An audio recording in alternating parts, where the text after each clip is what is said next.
Welcome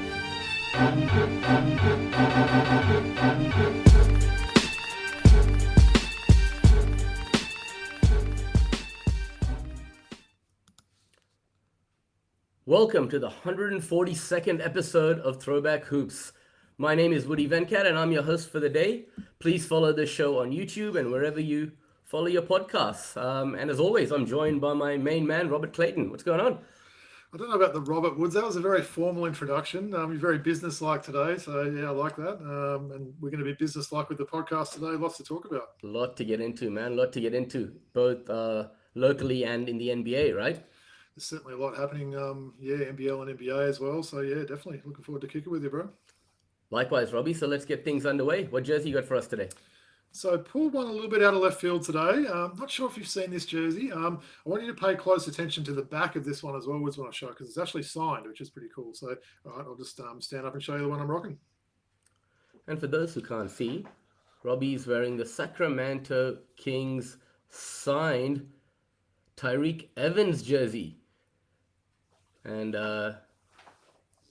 hopefully Tyreke has got his, life back on track now. I think you're going to tell us where he's at now and what he's doing after some. Bit of a random one, right? Did you know I had this one?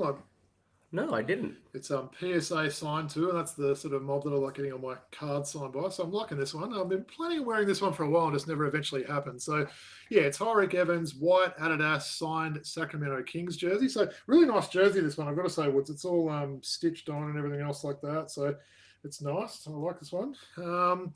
So, yeah, this was really a guy that many thought would be a star in the NBA, and it just never really happened for him. He played 10 seasons after getting drafted out of Memphis by the Kings at pick 4 in the 2009 NBA draft. So, Woods, I know you know this draft well, but for people that don't know this draft, look it up. So it's filled with a real mix of bust, plus a number of stars. So how's this for 5 guys that were in this draft, Woods? Blake Griffin, James Harden, Steph Curry, DeMar DeRozan, and Drew Holiday. So it's a pretty good 5, but for every 5 you had like that, you had your Johnny Flynn's and your what sort of guys like that. So interesting draft. So Evans played with the Kings, Pelicans, Grizzlies, and Pacers. Played nearly 600 games and averaged close to 16, 5, and 5. So maybe he was a star when you look at those stats there. But yeah, look, it didn't end great for him. He played his last game in 2019, amazingly enough. So we're talking 5 years ago, after getting banned from the NBA for violating the terms of its anti-drugs program. Never played another NBA game. So I believe he was on a training camp roster maybe a couple of years ago. Didn't quite make the team. And yeah, since basically that time happened there, he's been playing overseas. So I think he last played in 2023 in Venezuela, of all places. So he was the Rookie of the Year in 2010, as you remember, Woods, and really feels like one of those players, those what-if type players that we've spoken about before. Still only 35 years of age, remarkably there. So, yeah, a bit of a Tyreke Evans sort of tribute there. What were your memories of Mr. Evans? Just that rookie year specifically, where he was just amazing, right? And we thought that we'd go on to bigger and better things. Just a great rebounding guard, I remember. Yep. Someone who could fill up the stat sheet. Just hope he gets his life back on track and things are going well for him, because very promising career he had. And if he looks back on his career, he'd be pretty happy. What do you say? He played 9 seasons in the league? Yeah, like I said, so 600 games, or nearly 600 games, averaging 16, 5, and 5 with the Rookie of the Year. So, I mean, that's pretty solid when you look at it there. He's one of those streaky shooters, wasn't he? He's one of those players. He wasn't a natural sort of outside shooter, but he would get streaky from time to time. A big-bodied guy, wasn't he? He was a strong sort of player there. So, yeah, loving this signed jersey. It's pretty rare to get these signed ones like this. So, yeah, Tyreke Evans. I like it. And I'm liking you today, Woods, because I can see you rocking a red Perth Wildcats jersey, which is the second time you've worn a Wildcats jersey on the show. And I know you need to take a bit of a screen print there just to remind you of you wearing that. But yeah, what do you got for us today? Well, he's one of my favorite players, and I've now got the trifecta of his jerseys. So Woods is standing up, rocking the number 25, Keanu Pinder. And I should say he is wearing a Sydney Kings hat to go with that Wildcats jersey, so it's still a little bit strange, a bit of a combo there. But yeah, you do have the trifecta. So you've got what, the Adelaide, the Cairns, and the Wildcats ones. Correct. That's pretty cool. Yeah. Now, I have worn one of the jerseys previously on the show and talked a little bit about Keanu, but I thought I might throw it to you. Obviously, with Bryce Cotton going out with an injury, a lot was expected of Keanu to step up and fill that void. Yeah. The one thing that has marred his time in Perth is his inconsistency. He can turn up one day and the next day he doesn't, right? I just want to read you some stats from the weekend. 19 minutes on both nights, so double-header Perth had, played Illawarra and then SEM. In a win against Illawarra, he had 13 points and 6 rebounds in 19 minutes. And then again in 19 minutes, he had 11 points and 4 rebounds in a loss to SEM. Firstly, is it all on him? I mean, the coaching staff playing him for only 19 minutes when Cotton is out, is there a reason for that? I mean, I didn't get to watch the SEM game yesterday. Can you speak on that a little bit? Well, I was going to say the same when you said that. Why is he only playing 19 minutes a game? This guy's on a pretty, big contract there, obviously behind Bryce there. I guarantee those two would be taking up a massive chunk of the Wildcats' salary there. So, yeah, it's strange, isn't it? I mean, they were sort of different games. Yesterday, the Wildcats weren't really in it, so maybe that's why they tried to play some of the younger guys there. But you're right what you said about his inconsistency, though. It's quite, damning sometimes. And I'd almost expect him to have a great game. I think Friday night we play again, just because he just seems to be that one game good, one game bad there. I don't know. I think we've said it before. Maybe he isn't on the same page as John Riley. There seems to be something that's not quite, right there. I wouldn't have thought. If you were to tell me, oh yeah, Bryce Cotton's going to be out, I would have thought Keanu would be playing closer to 30 minutes a game. Even if we are losing by double figures, it's just someone we need to have out there. But yeah, it's a strange one, isn't it? I'm not quite sure what the deal is there. He does seem to be healthy. You agreeing with that? So I agree with that, and moving pretty well. Yeah. He had role clarity in Cairns, 2 consecutive years being the most improved player. Yeah. And he never had issues with consistency in Cairns. He was a banker for Adam Ford, right? Yeah. I think it's role clarity. I think the coaching staff needs to sit down with him and say, what's his role? What's he going to contribute? Both when Cotton's there and when he's out. Because this team needs to be on the same page if they're going to, turn things around, right? Yeah, mate. If Perth are going to really make a push and firstly make a top 4 spot and potentially even try and get a home court advantage, it's looking a little bit unlikely with their record at the moment. But he's someone that really needs to step up. So I don't think that 20 and 10 is too much to expect from him. It's probably not going to happen this year, especially maybe the 20 points. But he's a guy with the athleticism and the opportunity should get in Perth. He should be getting sort of similar numbers to what I said there. So hopefully you can find the consistency. Loving you wearing the jersey, and yeah, I think there's still time for him to make his mark on the Wildcats this season. Yeah, like we saw against Sydney just a few weeks ago when he went off, right? He's more than capable. We just need dominant, wasn't he? Yeah. Get him to string some games together. So let's just stay in Perth. Now, Bryce Cotton left the unit with an injury. He's coming back in, he's out indefinitely. And then Perth started to string together a couple of good games. And there's a lot of whispers around in the media and from the Perth fan base that potentially this offense is looking better without Cotton in it. I mean, looking at your loss yesterday to SEM, you wouldn't think so. But is there any validity in that? No, definitely not. I think people will say this from time to time, and you see guys step up a little bit more, rotations, more guys get opportunities, and we saw that work on Friday night. I know we'll talk about this when we get to the NBL section with how the game sort of differed there, but nah, of course not. I mean, my opinion, Bryce is the second best NBL player I've ever seen. I've been watching the NBL since the early 80s, so no, any team's better with Bryce Cotton in it, and they just need to kind of weather the storm, stay above, 50% if they can, and get him back. Yeah, I tell you what, when you're only putting up 70, 75 odd points yesterday, you could have really done with your services, right? Absolutely, yeah.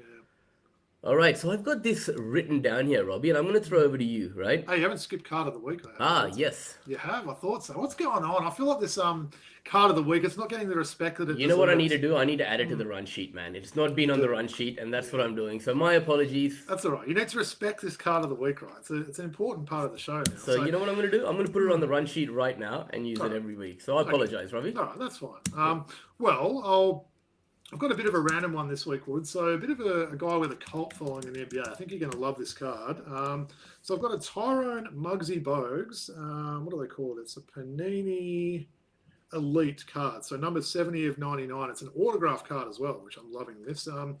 Look at this one there with the old Washington Bullets jersey. Isn't that a beautiful card there? So Muggsy Bogues. I was looking at the back. Of course, we know, the shortest player of in NBA history at 5'3". It lists his weight there, so I did the old divide by 2.2. 56 kilos, Woods.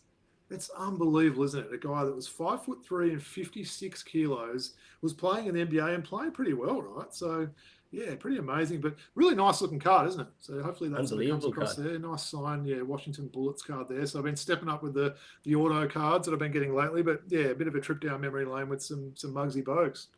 Terrific, love that card. I was actually going to wear a Muggsy Bogues jersey today and we were going to match, but I noticed that I'd already worn that jersey in the past, so I had to change it the last minute. What do you got, a Charlotte one, I'm assuming? I got a Charlotte one, right? And I put it on the run sheet, man. Will not forget card of the week going forward. I apologize. All right. Yep, so I've got written down here, Robbie. Robbie has had it up to here with some of the NBL's head coaches. Do you want to elaborate on that? I'm getting over it, Woods, honestly. This watching games and just seeing constant complaining, berating of officials from some of these coaches, it's out of control, honestly. I've heard a few people sort of mention it. I know Jack Heverin mentioned it on the NBL Today podcast today, but look, it's not good. The NBL needs to do something about this. I'm all for coaches being able to, question some calls, ask for explanations, maybe get a little bit cranky once or twice in the game. But Friday night was the example for me. So the Wildcats took on Illawarra. Literally Tatum and really the whole game were complaining at the refs. So who'd want to be a ref when you've got both, opposition or both coaches in that game complaining to you the whole game and telling you you're doing a bad job there? So something needs to give. They need to start giving earlier warnings and start calling some tech fouls. And if someone needs to get tossed, then so be it, because it's not a good look. It wasn't a good look for Perth yesterday, I thought, against Southeast. Really, really pushes the boundaries sometimes. He perhaps complains more than Trevor Gleeson, which, probably people would have been surprised to have heard that when he first took over from the great man Gleeson there. But it needs to stop. Something needs to be done about it. I just think it's a bad look. You can't complain and just ride at the officials on every call. And I think the officials have got to start, playing the bad guy and calling some T's. Well, we covered it last week, Robbie. Is there any validity in the fact that the officials play favorites amongst the head coaches in the NBL? I don't know if I agree with that, with the playing favourites bit. Look, it's not like they're picking on one particular guy and people are getting tossed. I don't recall seeing a coach tossed this year. I could be mistaken. Certainly, I remember really, I think the preseason might have got tossed from a game there. And we saw a couple of players last year, but I just think they need to be more consistent in general. I'm not having a go at the refs saying that, but more consistent in general with disciplining these coaches, setting that early sort of, precedence in those games that we're not going to put up with you guys talking at us all game. You can ask us questions, you can ask politely, but if you're going to constantly ride our calls, you're going to get a warning. After that, you're going to get a tech foul. Hey, after the first tech foul, you're getting a second tech foul and you can go and watch the rest of the game from the locker room and let one of your assistants take over. So, yeah, I wouldn't be surprised if that's a bit of a focus from the NBL this week, because there's been a lot of talk and a lot of eyes on it after this weekend, and hopefully they clean it up. Yeah, of course. And I don't mind the coaches having a friendly conversation with the referees about why a certain call went a certain way. But then when that animosity comes into their voice and, it gets a bit combative, that's when you've got a problem, right? Absolutely. So hopefully we see that stamped out in our game. It's not great to see. Definitely. All right, so I want to talk about a few more things NBL-wise. Let's go to Melbourne. I want to talk about the emergence of Flynn Cameron. And obviously we watched his dad for many years, Pero Cameron, absolute legend, a FIBA legend. This Melbourne team's got a little bit more in the tank than we thought at the start of the season. That guard rotation now, you've got Delhi, Illy, Ian Clark, and Flynn Cameron. What have you seen about his game, and what's impressed you so far? Well, firstly, we should say, Wood, so the time of recording, it's Monday, the 4th of November. So United will be in action, about 2.5 hours from the time we're recording now. So we're sort of recording this before that final game. But look, talking about Flynn Cameron, he's the son of a gun, as you mentioned, Pero there. He couldn't have as different a game as he does from his old man, right? Totally different games there. Different body shapes, different positions, different ways that they play the game there. But he's come along really well, hasn't he? I like watching lefties. I think they're quite fun to watch. There's not a lot of them around, right? Always looks nice when they shoot. He gets to the lane well. You can tell he's got a high basketball IQ though. He'll get into position for offensive rebounds. And you're right about that depth, because you talked about the guards you mentioned there. Then you've got some bigger guards / small forwards in, CG 43, and even guys like Tanner Krebs there. So they've got a lot of depth at, that 2 sort of 3 position, and obviously they've got, several point guards there. So Yeah, it's been good to watch, right? This is his second season, right? Was he a DP last year, or was he a Full player last year. full contracted player? Yeah. So I mean, yeah, he's if New Zealand are going to get back to these international heights as well, he could be someone that could really sort of lead them going forward, right? Definitely. And there's some, They've got so, three Kiwis on that roster, right? yeah, so you're looking Shea at Ili and Rob Shaylee Lowe as well. and Rob Lowe. Yep. Yeah, well, Half English Rob Lowe, I guess. okay, yeah, Yeah, shades of Goran Dragic as well in his yeah, game, right? You yeah. know, I see that. I just, that's what I was thinking watching him Yeah, the other day, right? yeah, I'll So, pay that. Yeah. all right. So now the Australian team has been announced for the Boomers for the FIBA Asia Cup qualifiers. So I'm just going to bring that team up, and if you just want to read that out, Robbie, and just take Yeah. the audience through who was selected, just on the screen there. It's for the FIBA Asia Cup So there 2025 seems to be a qualifiers. mistake with the first name there, Woods. So that's obviously Samson Froling. Yep. You've got Mitch Norton, Chris Golding, Lockie Albrick, Ben Henschel, Nathan Sobey. I won't tell you the nickname I was calling him. So actually, I will. I was calling him Sookie Sobey just when he was complaining at the refs, but no, he's looking pretty good. Will Davo Hickey, DJ Vasiljevic, Jordan Hunter, Jack White, Nick Kay, and Big Rocco Zakarski. Yeah, some good names there, isn't there, Wood? So really good representation from the Hawks there. So they've got three players in Olbrick, Hickey, and Samson Froling. So that's a pretty good effort for them there. But yeah, some decent names, right? And obviously Jacob Chance is the head coach. He's getting his chance, pardon the pun, to coach the Boomers. Yes, Robbie. And one name I want to ask you about is Dave O'Hickey there. You know, what a meteoric rise he has had over the last couple of years. And to get this opportunity, it's one of the great stories of Australian basketball, isn't it? It is great. Look, I was really pleased to see that announcement there. You know, obviously I'm a big fan. You're a big fan yourself. Look, I love his two-way game. Dave O'Hickey there, he really plays the game well at both ends. He's getting really big minutes this season, isn't he? Which is great to see, and he fully deserves that spot there. Shout out to Ben Henschel, another player I've commentated along with Dave O'Hickey. So great to see a Wildcat make that. We saw him have a great game on Friday night. Against Dave O'Hickey, actually. He was hitting shots from all over the place there. So good to see him get the opportunity there. And I kind of like it. There is some veteran presence as well. So you've got your Chris Goldings, your Mitch Nortons, your Nick Kays, you know, those sort of guys. So it's a bit of a mix of old and new there, isn't it? But yeah, it's a decent lineup. I'm pretty sure they'll beat Thailand. I'm pretty sure that's a likely result that they will knock out the Tigers in that game. So are you and your wife going to be sitting down on the couch watching basketball? We'll Thailand our versus flags out and Australia? everything like that. Yeah, Australia by 60, I would have thought. Yep. Okay, another name on that list that I just brought the list down. Another name on that list I wanted to talk to you about is Rocco Zakarski. He, along with Alex Tui, are climbing up the draft boards. Let's start with Rocco. Where do you see where his game is at the moment? You know, I like Rocco Woods. I think I've made that pretty clear on the podcast. I don't know. I don't feel like he's really taken that next step this year. Look, I think he's someone that, you know, there's talk about him getting drafted in the first round, which does surprise me. He does really feel like a project type player for me.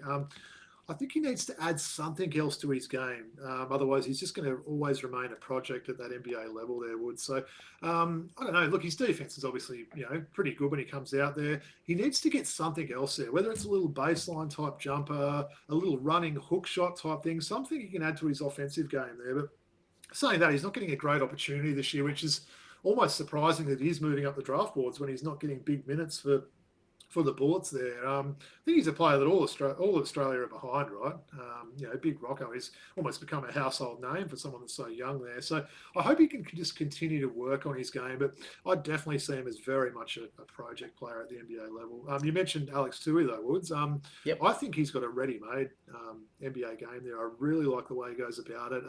Sneaky athletic, so much bigger than what you think he is. I think he'd be a great three in the NBA. You could almost play him at the two there, and he would sort of, you know, have that size over a lot of those two guards in the NBA. So I think he's someone that can contribute almost straight away, whereas Rocco is very much the other extreme of that. May end up having the better career, but he's someone that's, I think, is very much still a project. Are you feeling the same about Rocco? Yeah, I agree with you. In fact, what you said about the development over the offseason, we've seen Alex Tui's game, you know, progress to the next level. His ability to handle the ball in the open floor, you've really seen him, you know, develop.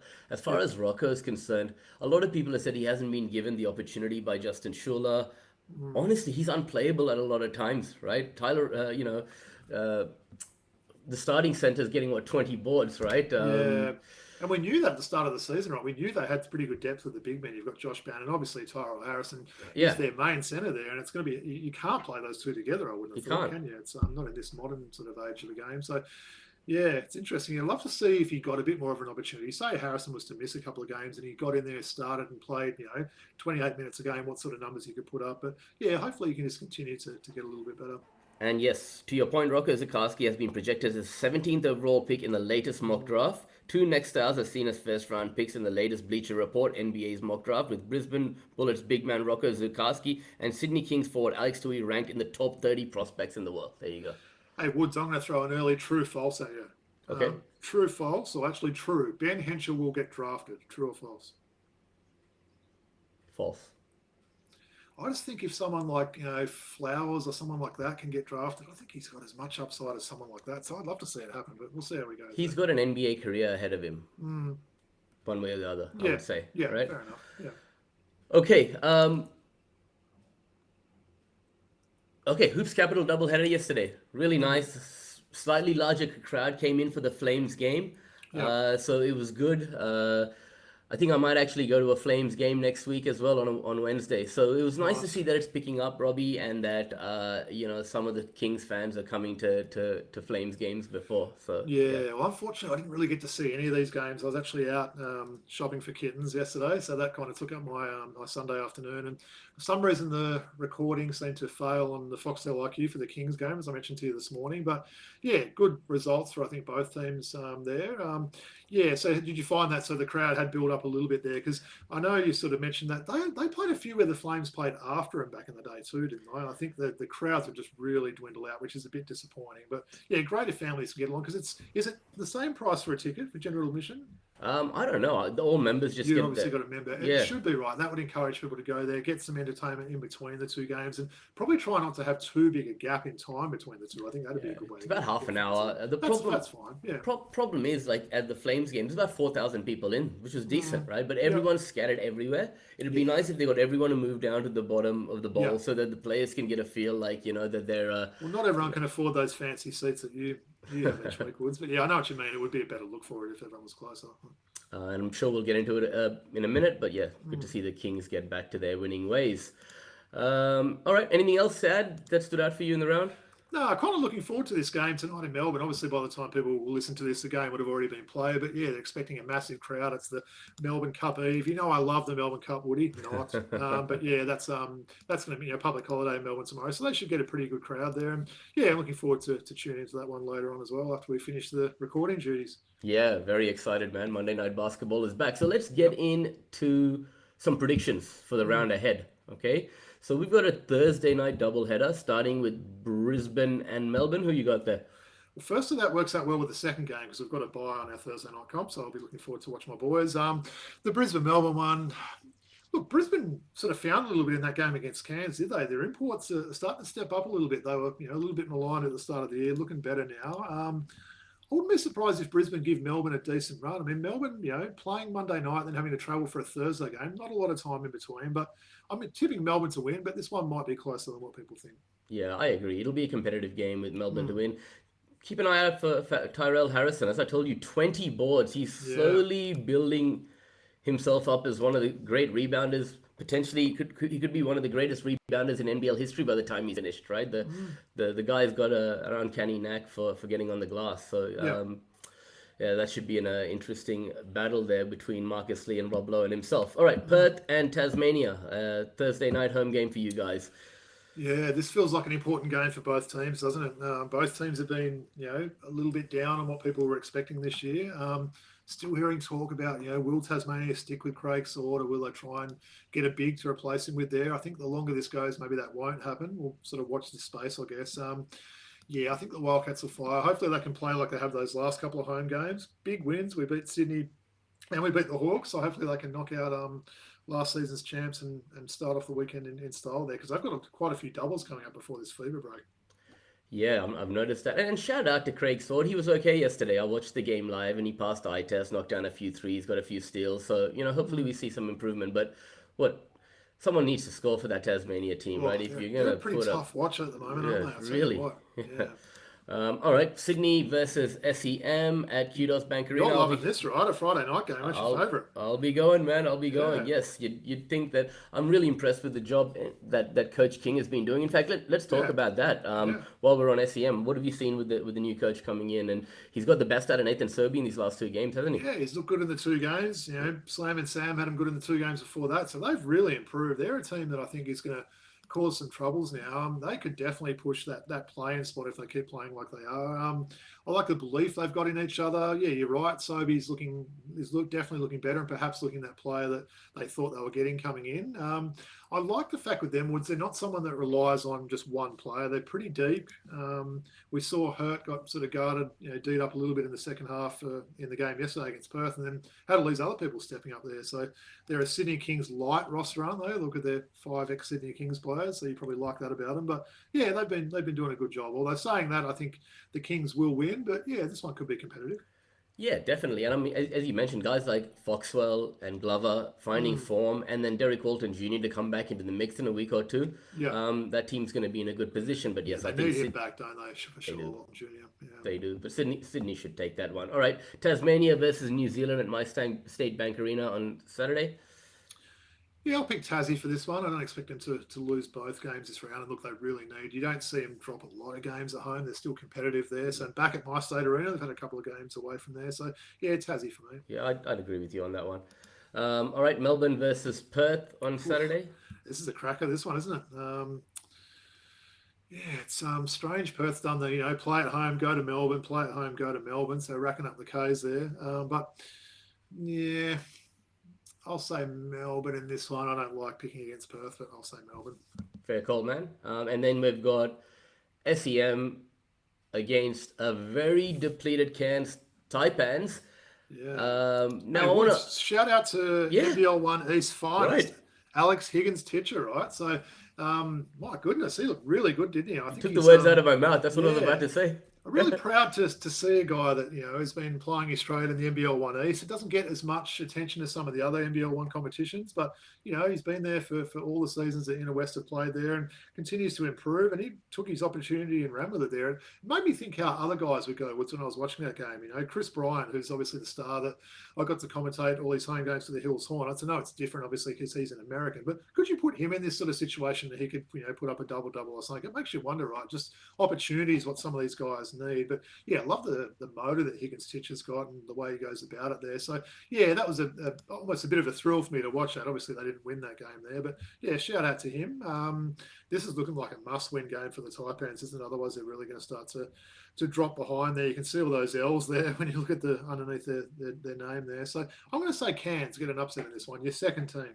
I mean, Pedro Bradshaw's out, Taron Mm. Armstrong, and they've got another import out, Tanner Groves, right? Yeah, Really well, depends on they've got your old Kings import making his debut, I believe, in this game, right? What are your memories of him? Because that was about 5 years ago he played, right? Yeah, I remember him at Adelaide as well, briefly before Mm, that, wasn't he? yeah, For a short period. I just remember him being a super sub. That was the year yeah, that we had an injured import. He came in as an injury replacement that year as well and stayed yeah. with the squad. Okay. A larger guard who can, And he's obviously got the relationship with Adam Ford, doesn't he? yep, That's how he sort of came in because Ford was with the Kings at he that stage, was. was he? Or- He Yeah, was. He yeah. was indeed.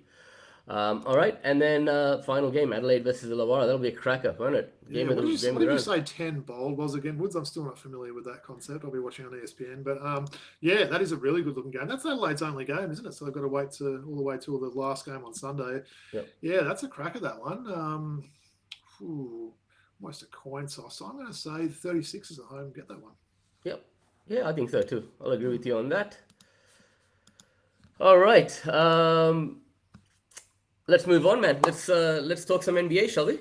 Sounds good. We're just going to talk about the Hawks now after that great win against New Orleans, though. No, All we're right. fine Well, let's like this start there, week. man. Nice to see them get back to their winning ways. Obviously, Yeah, two teams that have been very, very depleted with injuries in New Orleans yeah, and Atlanta. big So time. someone had to come out on top. So Strangely, the Hawks yeah, play very well against New Orleans, especially in NOLA as well there. So, yeah, it was a really good win today. J.L. Johnson just put up massive numbers across the board.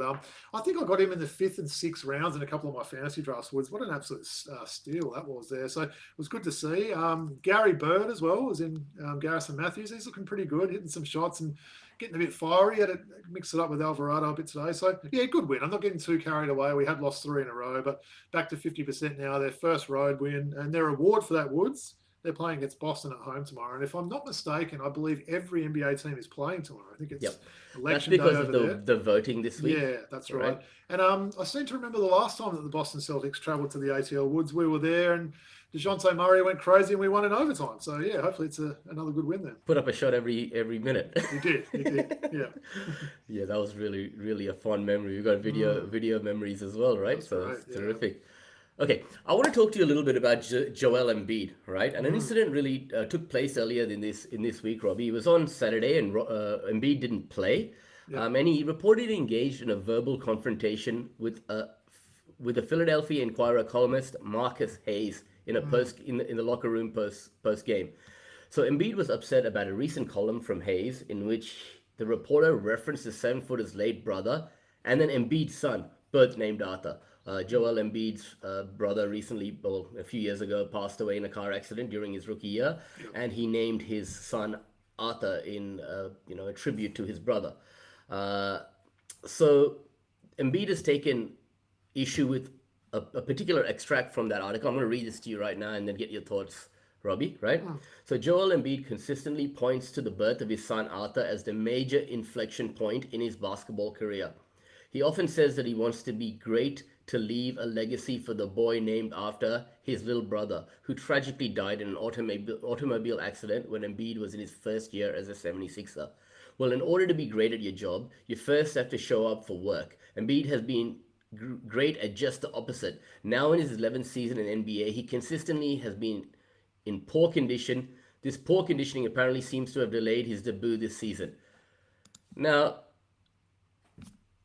wouldn't you have reacted that way if that reporter was going to say stuff like that about my family and use that? Yeah, right? I know what you mean. Possibly it was if it seemed a bit personal, mentioning his late brother and his son there. But is the reporter wrong, Woods? There's a lot of those things you read that seem very true. I did not say the reporter was wrong, but he could have gone about it in a different way. There's no need to bring in what he's gone through. This is a personal tragedy. He's lost his brother, right? Yeah.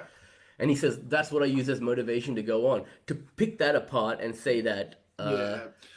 I wonder, Woods, if something's potentially gone on between those two in the past. Philadelphia could be a little bit of a tough sort of sports city there. He's obviously a local reporter there. So I wonder if there is any past history. And yeah, Embiid obviously shoving him. I wish there was some video of that, right? In the locker room, I believe he pushed him. And the NBA's launched an investigation looking into that now. So it's interesting to see what might become of that. But it's a strange story, though, isn't it? We're still not sure exactly what happened to Embiid and why he's not playing. He was, playing for USA, not playing great minutes and seemed in reasonable health there. So not quite sure what the go is there. But yeah, I understand what you're getting at. Maybe he probably didn't need to talk, a little bit as personal as he did there. But hey, that's their jobs. They want to sort of, get clicks and reads, and that certainly worked in this time. For sure. And the interesting thing is he was ready to come back and play this week. He was going to debut in the next game by all reports, potentially, right? So now if the NBA decides to sanction him, is he still injured, or is the Philadelphia 76ers going to say, no, he was fit to play?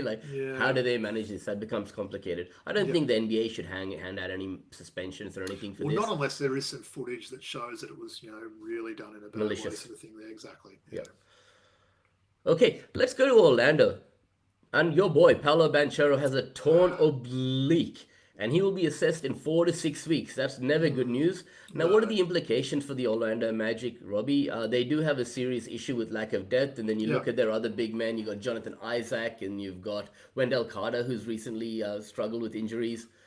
Firstly, not great news for Paolo, and secondly, what are the implications for the Magic? Firstly, there's some big implications for my fantasy team. So that's one thing I should point out. Also, the implications because I ordered a Paolo jersey recently, which is on the way now. So that's a bit of a shame. But yeah, he looks so good so far this year, didn't he? Put up that 50-piece last week and had that massive dunk there. He just seemed to hang in the air and threw it down. So look, you're absolutely right. It is going to test their depth. It was really disappointing to see, and that will be assessed bit is not good because I've heard people say, "Oh, he's out 4 to 6 weeks." No. He'll be assessed in 4 to 6 weeks. They may come back in that time and say he's going to be out for another 4 to 6 weeks. Who knows? But in terms of testing the depth there, it's interesting, isn't it? They have started 2 different players in the 2 games since Paolo went down. So they started Anthony Black and his great hair in the first game. started Tristan De Silva today, Wood. So I saw that. Tristan De Silva, right? So so both of those have had a chance. Look, if we're looking a bit more of a deep dive, maybe someone like Jet Howard, son of Juwan Howard, He played today. gets a go. Yeah, he's a great 3-point shooter there. He can go out and put buckets up there. I think realistically, Woods, it'll probably be a lot more Mo Wagner, those sort of guys that, is a bit more of a proven commodity there. But yeah, it's a real shame for Orlando. They really need to try and weather the storm without their gun there. Yeah, I agree. Mo Wagner is a good thing you pointed him out, right? You don't know Wendell Carter, Jonathan Isaac, Yeah. but Mo Wagner's always the perennial super sub, always willing to step in and fill in when his number is called, right? Which is great. Okay, all right, I want to stay with the NBA, and I want to talk about the rookie watch this year, right? Now, this is a somewhat weaker rookie class, so I want to go out to Washington and talk about a guy, Carlton Bubba Carrington. He's flown under the radar a little bit, but he's emerging as a Rookie of the Year candidate. As I said, who knows with his draft class? He was the 14th overall pick, and he's showing some real signs of growth. What do you like about his game? Do you reckon he was named after Carlton Banks? Possibly, right? Great pop icon of the 90s there. So he has been really impressive. For me, he's probably, looking, it's a very early sample size, but he's probably the early Rookie of the Year contender, which is pretty solid coming from the 14th overall pick. There's been some guys quite a bit higher. Reed Shepherd, for one, has come to mind. That's been a bit of a disappointment there. Reece Shea and Sarr have had some decent games and then not so decent games there. And there's a couple of project guys that we've seen in that top 10, but he's looked good. He seems ready to play.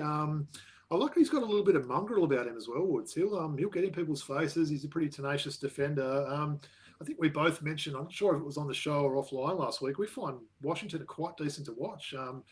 Frenchie Bilal Koulibaly's been really good. Carrington seems to have got a pretty good understanding with him already. Corey Kispert, some of these guys you weren't expecting there. So Washington maybe a little bit better. I think I did say at the start of the season that Sydney Kings would beat them. I'd probably take that call back there. Maybe that was a bit ridiculous, but shout out to Carrington so far. Maybe I'll start calling him Carlton Carrington now, but yeah, he's someone that I could see you buying a jersey of eventually. For sure. I'll tell you something. It's not often that a rookie point guard gets given the keys to the offense and gets asked to lead a team in his rookie year, right? Yeah. And last year we saw that with Scoot Henderson. He got given the keys to the offense and he struggled, right? So for Bubba to actually start to figure it out in his first half a dozen games shows promising signs. By the end of this year, his game will have developed nicely, right? I felt like Scoot got the car keys last year and he lost those car keys a couple of times. Yeah, he still hasn't got them back, has he? No, he's still struggling to find them. They might have dropped down the drain. He's trying to get them out of there. All right. I want to talk about Josh Giddey at the Chicago Bulls. Early signs have been really, really good. What have you seen from Josh Giddey in Chicago that's impressed you so far? I probably don't need to rehash my thoughts on that trade, Woods, because I thought it was pretty bad at the time. I know Caruso's picked it up a little bit for OKC, but it's putting up some pretty bad offensive numbers there. I like it for Chicago. I think it's a positive coach that he's got there in Billy Donovan. And yeah, I think he's looking good there, right? We know there's a little bit of a log jam of guards in that Chicago team there. There's, feels like half their roster are sort of, ones and twos on that team there. But I think he's looking good. He's starting to build up that, partnership with a few other players. Him and Levine look like they're on the same page. Him and Kobe White seem to get along well. Yeah, him and Kobe White. Kobe White's a good player, isn't he? Great player. And Io as well. They've got some talent there in Chicago. There's no doubt about it. They've looked okay this year. They've had their moments. Vooch, yeah, he played a big game on the weekend, didn't he? So, I think it's a good situation for him there. He did get that rookie extension. They couldn't come to an agreement there. So he's essentially, backing himself this year, and he wants to put up some big numbers and perhaps, get a bigger contract than some of those guys that got the rookie extensions there. So, yeah, we'll certainly be cheering him on from here, that's for sure. Yeah, definitely. And one thing, I want to unpack something you said. You talked about Billy Donovan, right, as a coach. And one thing that's kind of gone under the radar is Billy Donovan has had most of his success as a college coach, helping young talent.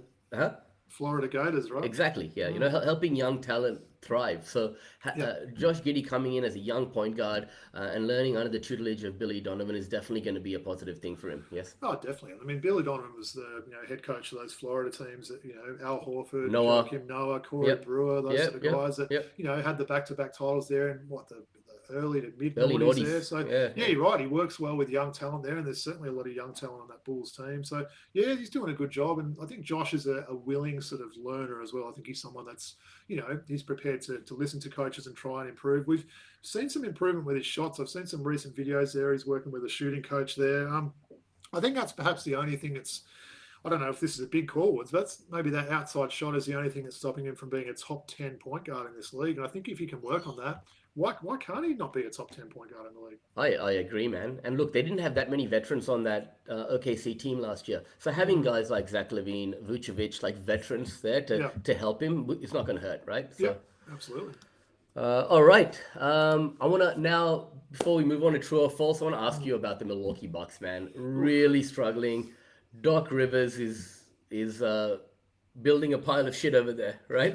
Hey, I looked at the standings today, Woods. It must have been a mistake because I said Milwaukee were last in the East. Was that a mistake, or was I reading that right? So that's crazy, right? When you've got teams like Detroit and Washington there to be last there, there's some real concerns there, isn't there?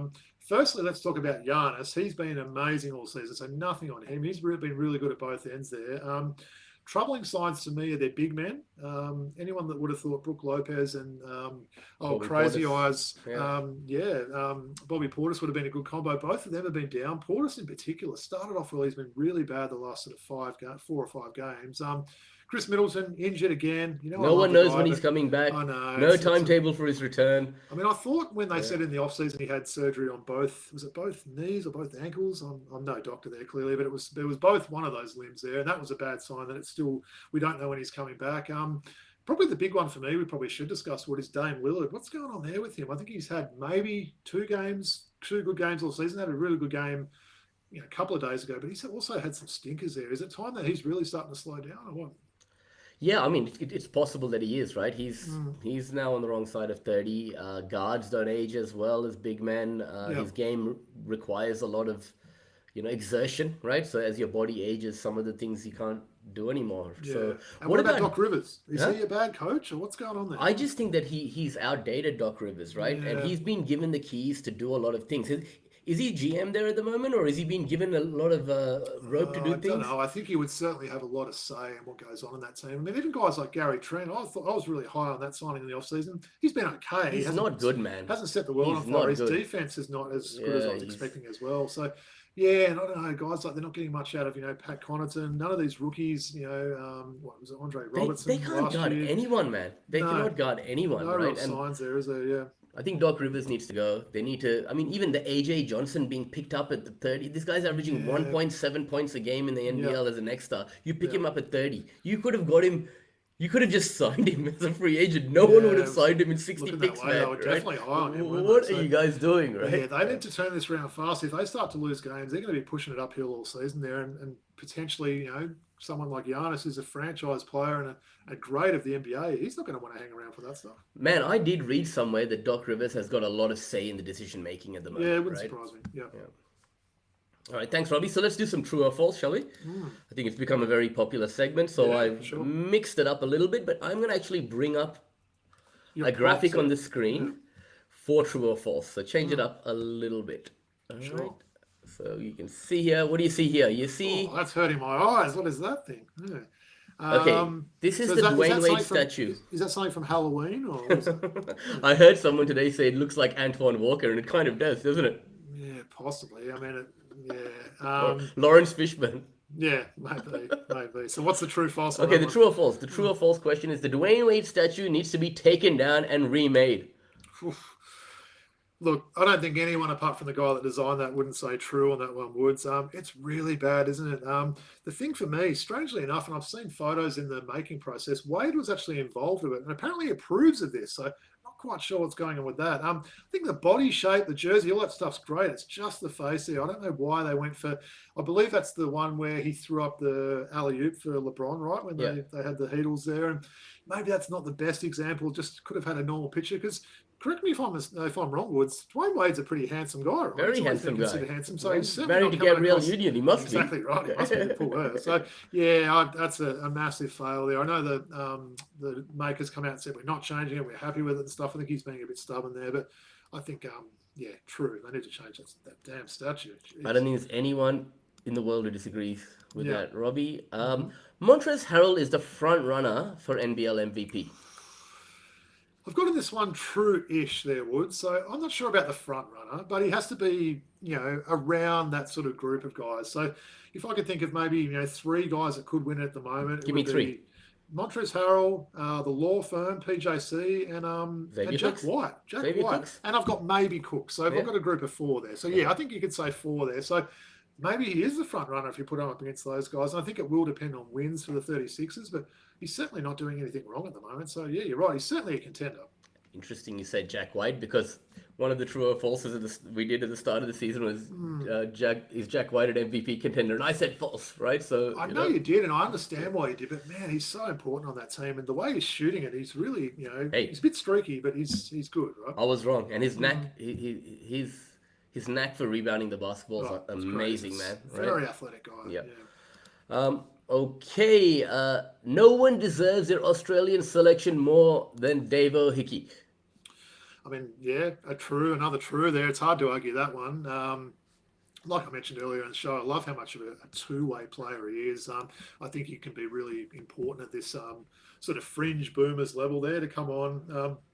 He can play 3 positions easy, right? He can play 1, 2, or 3 there. He can certainly guard a number of positions. So, yeah, absolutely deserves it, and it's great to see. Yeah, really great to see, Robbie. I agree. And finally, Bronny James will become a solid NBA role player. So I've got false in capital letters with exclamation mark there. So, look, I think the criticism for Bronny's been a little bit harsh, if I'm being honest, Woods. But saying that, I don't think he'll end up as a solid role player. The reasons for that, I just think he's too small. There's not a lot of the guy there. I don't think he's got one important good trait that he's got. Or skill set. Exactly. It's not like you can say he's a knockdown outside shooter or he's a lockdown defender. He doesn't have any of those sort of things there. He's not like in terms of like a Gary Payton II, the mitten, whatever they call him, right? It's not like he's got that side. It's not like he's a guy who can just come on and get hot in a quarter and hit 4 or 5 threes. So I don't think he's got one of those strong skill sets there. So no, I don't think he'll end up being a solid role player. Okay, I think he will. Okay. And I think he's got a great mentor to help him develop in the next 3, 4, 5 years, right? So, yeah. I could be wrong. Reeves or, no? Huh? Oh, LeBron. Okay. Yeah. All right, man. It's been a great show. We've covered a lot. I think we'll bring back Classic Pack next week as we're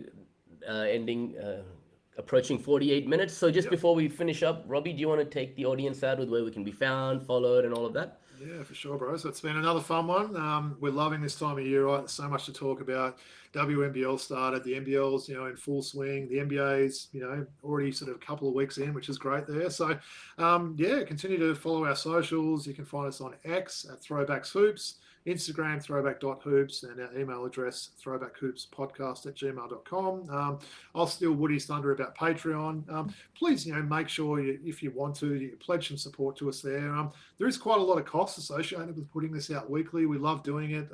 Any sort of help there would make a difference for us and enable us to keep doing this each week. But yeah, we just really appreciate everyone's support. A lot of good feedback of last week's episode with the one and only Jacinta, right? So everyone really seemed to enjoy that one. So we appreciate everyone commenting on that one as well. Thanks, Jacinta, for joining us. Yep. Yeah. I guess public holiday in Melbourne tomorrow, Melbourne Cup. So if you're listening to this tomorrow, enjoy your day off. Basketball will be back Wednesday night. We've got WNBL Thursday night, NBL. So really, we've only got the one night this week without basketball, right? Yeah, so it's funny, isn't it? Maybe that day you can just kick back and watch some of the replays of the 15 NBA games that are going to be showing tomorrow. So yeah, it's no short of stuff to watch, right? Absolutely. Any final thoughts, Robbie? No, I mean, look, get out and watch some of these games if you're in Melbourne. If there is any tickets left, obviously they play tonight, so that's probably a bad one to say. But get out and support these games. I know you'll be there Friday night, Woods. Hopefully that'll work well for the Kings. They haven't had a lot of these sort of Friday, Saturday night games for a while, so Friday night games should be good there. And loving the hoops. Thanks everyone, and until next week, it's peace out from Robbie and I.